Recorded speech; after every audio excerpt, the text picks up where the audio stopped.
guys, welcome back to my channel. It's Faiza Iman, and I am going to show you guys how I put my puffs and things into turbans, um, which I know a lot of us do when it's just kind of easier to cover it up. And then just other days you want to wear a turban because they're cute. So I'll just show you guys real quick how I've been doing my turbans as of late when my hair is big. Alright guys, just start off with something to protect your hair. I like to use a satin head wrap or a satin scarf. And I'm using like a 4 or 5 day old braid out that's gotten pretty big. So I'm going to pinch those ends together by putting them in a scrunchie. And it's going to make it a lot easier to control that underneath my scarf.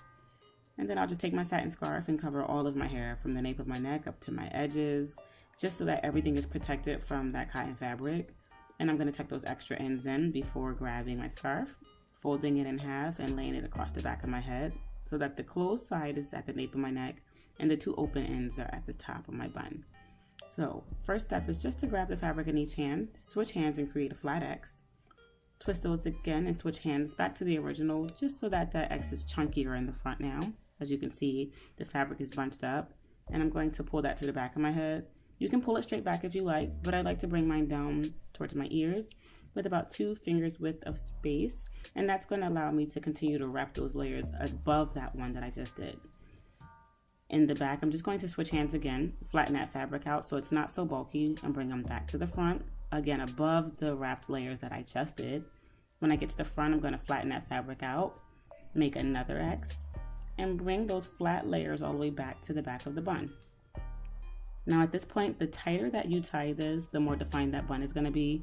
I want to be like a sexy beehive, so I'm going to leave mine pretty fat, but you can tighten that to your liking. And I'm just going to tuck those loose ends, the tasseled ends, into the wrapped layers that I just did. And I'm going to do the same thing with the end of my puff up there so that it's not misshapen. And this is the final look, unless like me you want to brush down your baby hairs, which is totally an option, not required.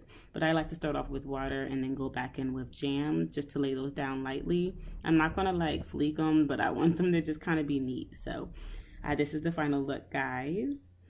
Go ahead and give this one a try. It's my favorite for when my hair is a hot mess and needs to be covered because there's nothing else to do to salvage it. For this next one, I'm actually going to leave my hair out at the top. So I'm going to use this satin mesh head wrap just to protect my edges. It's got a Velcro end, so be careful not to get your hair in if you're using something like it.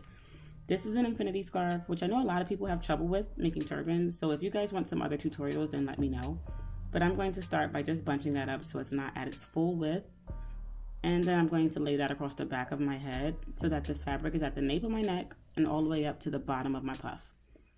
Because my hair keeps getting in the way, I'm just going to clip that out of the way so that I don't tie any of my ends or loose strands into the turban, or head wrap in this case, because again, you want to minimize breakage at all costs.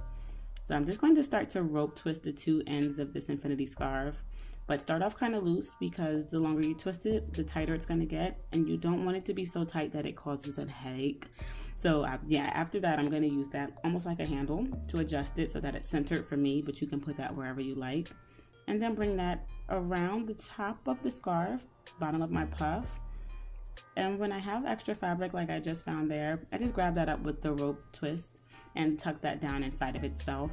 This makes it really secure so that I don't need any bobby pins or anything to hold this in place.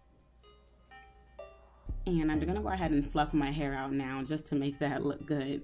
I like to pull it up in the back to give it some volume and just kind of fluff the front to make it fluffier. And this is perfect for the end of the week when your wash and go or your braid out is old, but you don't really want to let it go. You can also pull this back into a bun or a puff if you want to show the front, but I'm going to leave mine exactly as is. And this is the final product.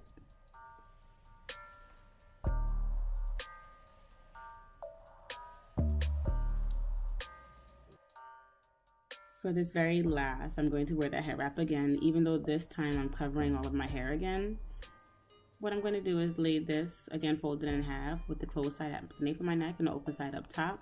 And I'm going to flatten those 2 ends out as best as I can in the front and use them almost like handles, pulling towards the back of my head to slide that scarf behind my hairline. Once I get it to a place where I like, and again, you can do this to your liking, I just bring them straight to the back of my hair at the bottom of the pony puff. And switch hands so that again you crisscross, and then start to roll them in the same direction. So I'm rolling mine towards the back of my head, but bringing them towards the front of my head. And up front, I'm going to crisscross again and switch hands and lay them one on top of each other so that they are stacked, and continue to roll those or twist them all the way to the back of my head again. And just like with that first turban, the tighter you tie it here, the more defined your bun is going to be. This one's going to be a little bit tighter than that first, but I still like mine to be pretty loose so that the bun looks big. And then I just tuck those extra ends inside of the rolled stacks that we made. I'm going to tuck my extra puff that's poking out there into the fabric, and then pull that fabric down into those rolled ends. Again, this is really secure, so no need for bobby pins or anything. And this is the final look. You can bring down your baby hairs and things if you'd like, but I left mine as is. Don't forget to like, comment, and subscribe, guys, and I'll see you guys in my next video.